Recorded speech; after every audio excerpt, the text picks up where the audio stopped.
बुद्धि का रोग है अज्ञानता। कैसी? दुर्योधन जो कहता है कि जानामि धर्मम च, धर्म क्या है मैं अच्छी तरह से जानता हूं लेकिन अपना नहीं सकता। अधर्म क्या है वो भी जानता हूं लेकिन छोड़ नहीं सकता। तो इसके पास थोड़ा सा भी ज्ञान था कि वो जानता था लेकिन मजबूरी थी, अपने आहार की वजह से वो न छोड़ सकता था जो बुरा है, न अपना सकता था जो अच्छा। लेकिन आज हमारे लिए ये भी रिवर्स हो चुका है। हम तो टोटली अज्ञानी हैं। ये जो हमने अपना साइंस बनाया, अपना विज्ञान बनाया, इतने विनाशकारी ज्ञान ही हमें दिया, यानी विपरीत ज्ञान।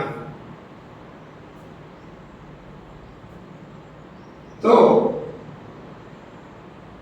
बुद्धि का रोग है अज्ञान का विपरीत ज्ञान।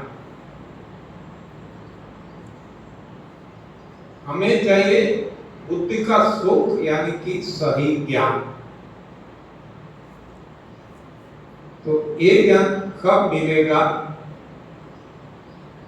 ये बुद्धि के जो रोग है अज्ञानता, उनकी इम्प्यूरिटी जो है वो क्या है? इसमें भी एक है गलत खाना। सभी ने गलत खाना है। तो इसको सबसे पहले हटाना होगा। तो यही भी फास्टिंग आता है। सभी में फास्टिंग सबसे पहले है, लंबा फास्टिंग। अब जितना जितना आगे जाते हैं, हाँ, वेद के लिए 8 घंटे का फास्टिंग काफी था, हाँ, सामान्य लोगों के लिए। इंद्रियों के लिए थोड़ा और ज्यादा, एसिड को हटाने के लिए, आसक्ति और इच्छा हटाने के लिए साइंस ऑफ गिविंग तो है, लेकिन वहां भी उपवास और ज्यादा लंबा, और बुद्धि में इससे भी ज्यादा लंबा। तो ये जब फास्टिंग चलेगी तब हमारी अज्ञानता हटेगी, हमें ध्यान अपने आप लगने लगेगा। देखो मनु शत्रुघ्न, माता पार्वती, ध्रुव जी, बहुत सारे अन्य तपस्वी, ऋषि मुनि, त्यागी, क्यों उन्होंने राजपाट छोड़ दिया और जंगल में चले गए? क्योंकि यहाँ तो भोग ही है, ये भोग भूमि है। जंगल में जाके उन्होंने ये सब कुछ त्याग और खाने का भी क्रमशः त्याग किया। तब जाके उनको रोग तो शायद नहीं थे, और थोड़े होंगे तो भी वो चले गए होंगे। और इतनी ताकत आई। हमने सुना कि जब ऋषि मुनि को ऐसे ध्यानस्थ हो जाते हैं, समाधिस्थ हो जाते हैं, और यदि वो आंख भी खोलते हैं और वो सो चाहते हैं तो वो भस्मीभूत कर सकते हैं, इतनी ताकत आ जाती है। तो सभी में त्याग का महत्व है। भोजन का भी, धन का भी, संपत्ति का भी, जो भी हमारे पास है, इसका त्याग, जितना त्याग कर सकेंगे उतना हम पाएंगे, हमें मिलेगा। तो टूल यहां है ध्यान। ध्यान से ज्ञान मिलेगा।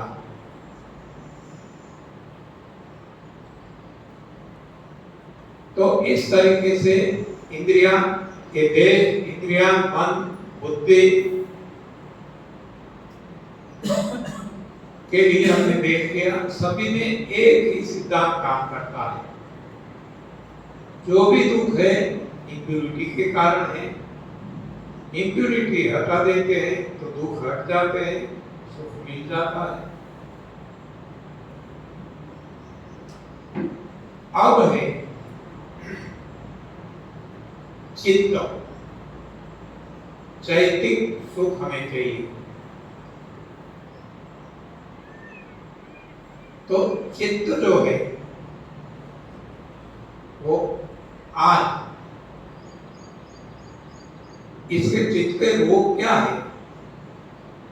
अपमान, हमें अपमान महसूस करते हैं। कोई हमारा हमें गाली देता है, कोई दुर्व्यवहार करता है तो हमें बुरा लग जाता है। तो ये चित्त का रोग है। तो इसको कैसे हटाएं? इसके लिए है समर्पण भाव।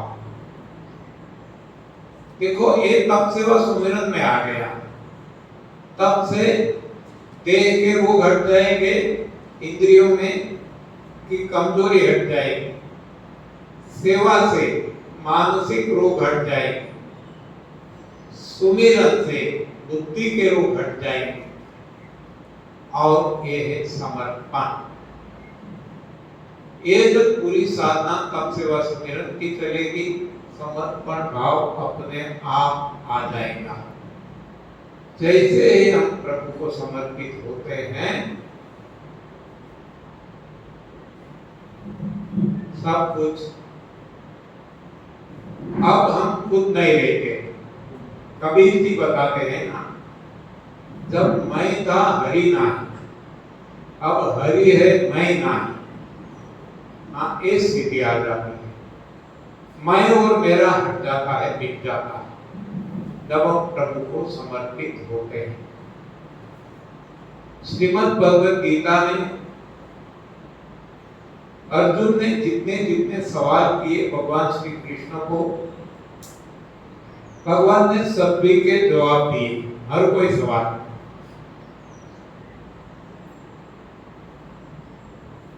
अंत में भगवान कहते हैं कि हे अर्जुन, ये सब कुछ जानने से तुझे फायदा क्या? जानने की कोई जरूरत नहीं, जानने से नुकसान ही है, जानने से कोई फायदा नहीं है। जानने की कोशिश करने बिल्कुल व्यर्थ है। जिसने जानने की कोशिश करी, रावण ने की, प्रकांड पंडित बन गया, लेकिन देखो उसका जीवन कैसा रहा, दुखी दुखी दुखी, और मौत भी कैसी मिली। जानने से कोई फायदा नहीं। भगवान कहते हैं छोड़ सारे धर्मों को, माम केवल शरणम व्रज, मेरी शरण में आ जा, बस तुझे कुछ करने की आवश्यकता नहीं है, मैं तेरा सब कुछ संभाल लूंगा। यही बात सभी धर्मों में, धर्मशास्त्रों में बताई गई है। रामचरितमानस में भी बताया गया है, सखा सोच त्याग हूं बल मोरे, मेरे बल पे सब कुछ तो त्याग कर दे। सखा सोच त्याग हूं बल मोरे, सब विधि घटक काज में तोरे। नहीं, तेरे लिए हर कोई तेरा कार्य मैं कर दूंगा। क्यों अपने सर पे लेके घूमता है? व्यर्थ बोझ लेके क्यों घूमता है? नरसिंह मेहता ने भी वही बताया है ना, हूँ करूँ वेद अज्ञानता, प्रकट हो भार स्वान काने। मैं करता हूं, मैं कर रहा हूं, ये जो हमारी भावना है, हूं करूं, नरसिंह मेहता कहते हैं वही तो अज्ञानता है। हाँ, अज्ञान और ज्ञान नरसिंह मेहता ने क्या लगाया? जब तक मैं बना रहता हूं हम अज्ञान है, ज्ञान। हाँ, हमारे भीतर अज्ञान भरा है। जब ये हो जाता है कि करतल तू जो होए, ये ज्ञानी। ज्ञान और अज्ञान में ज्यादा अंतर नहीं है, बस इतना ही है। मैं करता हूं अज्ञान, भगवान करते हैं ज्ञान। हूं करूं एक अज्ञान का शकट नो बार ये स्वांता है। शकट यानी बैलगाड़ी, जो दो बैल चलाते हैं ना। हाँ, ये जो गाड़ी है इसका बोझ कौन वहन करता है? जो दो बैल है वो। लेकिन इसके नीचे चलने वाला कुत्ता क्या मानता है कि बोझ मैं वहन करता हूं। हाँ, ऐसे कुत्ते हैं हम। हाँ, और कुछ नहीं है। नरसिंह मेहता ने जो बताया ये हमें कुत्ते बताए हैं। हम कुत्ते हैं इसके। हाँ, ऐसे कुत्ते जो खुद पे बोझ लेके घूमते हैं, मैं नहीं हूंगा तो मेरे परिवार का क्या होगा? अच्छा होगा। हाँ, बुरा नहीं होगा। हिटलर भी गया, क्या बिगड़ गया? किसका बिगड़ गया? कितने सारे ऐसे आए थे, क्या बिगड़ गया? चलाने वाले भगवान। सर पे लेके घूमना ये अज्ञान था। ये बोझ लेके हम घूमते, तब तक हमें निजानंद, सच्चिदानंद, प्रेमानंद, मुक्तानंद, सहज आनंद, अखंडानंद मिलने वाला नहीं है। तो इस सारी चर्चा हमने कर ली, सिद्धांत सभी में एक ही है। अब देखते हैं कि कोई कोई रोग, वैसे वो रोग नहीं है, हम इसको रोग कहते हैं। रोग वो है जो गलत खाने से, वातपित्त, कब्ज से होते हैं। इसको हम रोग कहें, शारीरिक समस्या, तब तक बराबर है। लेकिन और बहुत सारे रोग ऐसे हैं जिसको हम दूसरी कैटेगरी में रख सकते हैं। वो है मैकेनिकल डैमेजिंग। हाँ, मैकेनिकल डैमेजिंग। आपने पेचुटी सुना होगा, कितने लोगों ने सुना है? पेचुटी गुजरात में है, उन्होंने तो सुना होगा। ओके, नेवल, नाभि सुना है? नाभि, नेवल कितने लोगों ने सुना? आपने नहीं सुना? नाभि, नेवल आपने नहीं सुना क्या? नाभि सुना या नहीं? नाभि का पता है या नहीं आपको? तो क्यों हाथ नहीं ऊंचा होता? हाँ, नाभि तो जब भगवान शून्य में से सर्जन करते हैं बच्चे का,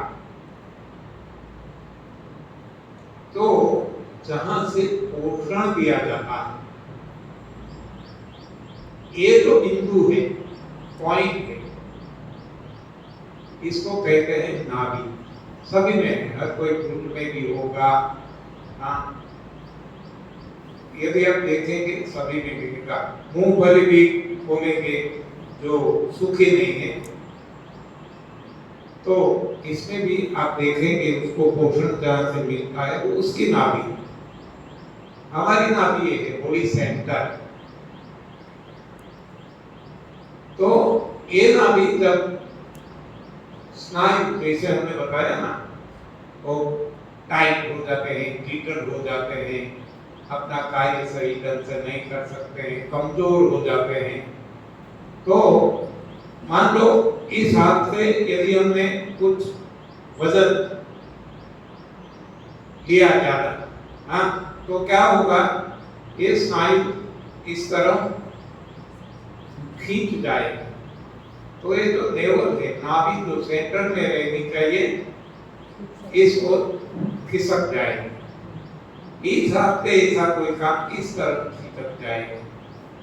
कुछ ऐसा काम करते हैं, यहाँ वो खिंचाव आता है तो ऊपर की तरफ खींच जाएगा। कुछ ऐसा गिर जाते हैं, चोट लगती है, कुछ ऐसा हो जाता है नीचे की तरफ खिसक जाती है। तो इसको गुजराती में पेचूकी खसी गए એવું કહેવાય છે કે सेंटर डिसलोकेट हो जाता है। जो सेंटर में जब तक है तब तक सारा शरीर अच्छी तरह से काम करता है। ये जब खिसक जाता है इधर उधर इधर उधर, तो ये क्यों हुआ, मैकेनिकल डैमेज इसको हम कह सकते हैं। वैसे होना नहीं चाहिए, भगवान ने तो इतना मजबूत स्नायु हमें दिया, लेकिन ऐसा गलत खाना खा करके हमारे स्नायु कमजोर हो जाते हैं।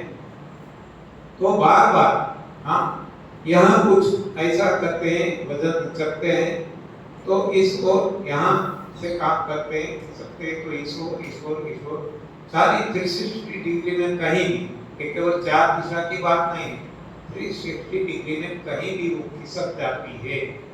तो बॉडी सेंटर डिसलोकेट हो जाता है। इसकी वजह से जो शरीर अपना कार्य सुचारू ढंग से नहीं कर सकता, तो इसको अब क्या करें कि जो खिसक गया तो इसको फिर से सेंटर में ला दे, तुरंत सब कुछ ठीक हो जाएगा। ये रोग नहीं, ये है मैकेनिकल डैमेज। इसको नीचे तक की ओर खिसक गया है, हमें तुरंत या तो दस्त हो जाएंगे या तो कब्ज हो जाएगी, कुछ न कुछ होगा, हमें पता चल जाएगा हाँ कि कुछ एब्नॉर्मल हो रहा है। तो ये इसको यदि सेंटर में ला देते हैं तो सब कुछ ठीक हो जाता है।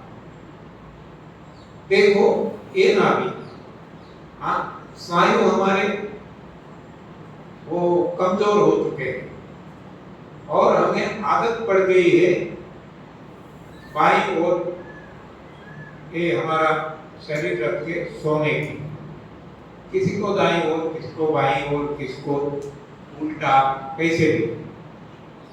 तो क्या होगा, ये इस ओर यदि हम सोते हैं तो स्नायु हमारे कमजोर हो चुके हैं, यहाँ से वो तनाव आएगा तो ये नाभि है इस ओर खिसक जाएगी। तो इसके हिसाब से कुछ जैसे वजन लिफ्ट करते हैं होता है, वैसा एक डेली हम इस तरह सोते हैं तो ये भी मैकेनिकल डैमेज हो सकता है। इस तरह सोते हैं तो ये मैकेनिकल डैमेज इस तरह होता है। यहाँ यदि 10 हो जाते हैं तो इस तरह खिसक जाने से कब्ज हो जाती है।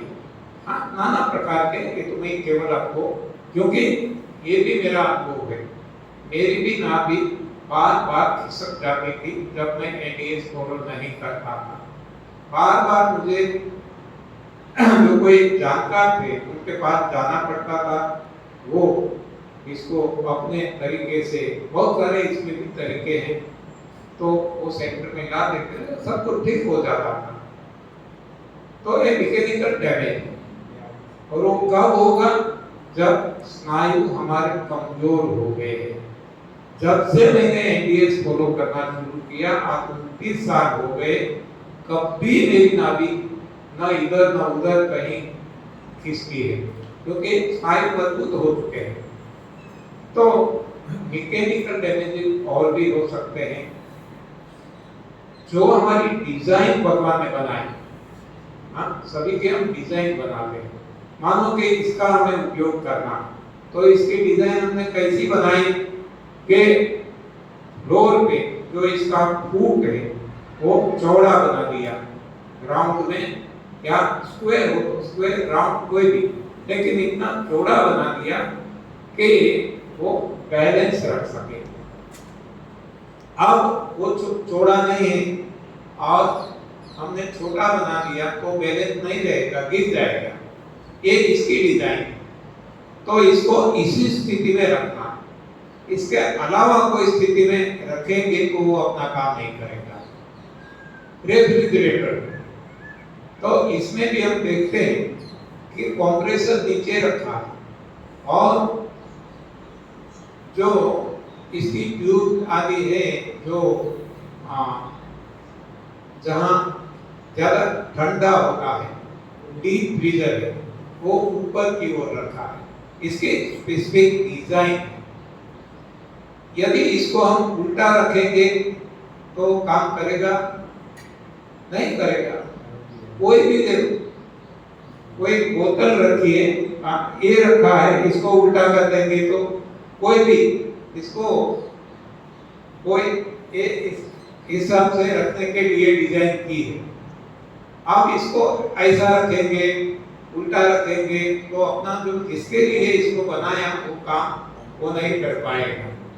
तो सभी में कोई भी मशीन, कोई भी साधन आप ले लो, हाँ ट्रेन है, इसको दौड़ना है वो पटरी पे, तो वहाँ व्हील्स है, ऊपर डिब्बे हैं, हाँ इस हिसाब से रखा है। और इलेक्ट्रिक ट्रेन है तो ऊपर इलेक्ट्रिकल वायर के कनेक्शन में जो आए, ऐसी सारी सुविधा है। इसको ट्रेन को यदि उल्टा करे, साइड में कर दे तो ट्रेन चलेगी नहीं। तो ऐसा ही हमारा एक शरीर है, भगवान ने इसकी स्पेसिफिक डिजाइन की है। तो कैसी डिजाइन की है कि हमें चलना, खड़े रहना, तो जैसे एक फुट है इसके ऐसे बना दिए, तो हमारे फीट ऐसे बनाए आप देखो, हाँ। लेकिन इसको यदि हम उल्टा कर देंगे तो वो अपना काम सही गत से नहीं कर पाएगा। जो हम शीर्षासन करते हैं ना, ये उल्टा, हाँ शीर्षासन कभी नहीं करना, बहुत खतरनाक है। मैं बहुत किया करता था, ये एंटी नेचुरल एयर है।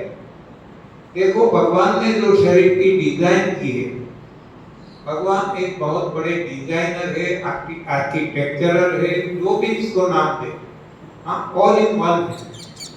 तो उन्होंने देखो ये जो हार्ट है, हार्ट का काम है पंपिंग करना और सारे शरीर में रक्त को पहुंचाना। तो ये सेंटर में रखना चाहिए ना, सेंटर में नहीं रखा, हाँ क्योंकि यहाँ से इतनी लंबाई नाप के यहाँ से इतना अंतर यदि हाँ तो ये सेंटर में रखते तो रक्त अच्छी तरह से पहुंचेगा। लेकिन नहीं, भगवान को मालूम है कि हमारा शरीर, हमें ज्यादातर चलना है, बैठना है, तो रक्त को पहुंचाने के लिए जो पंपिंग है, पंपिंग स्टेशन, पंप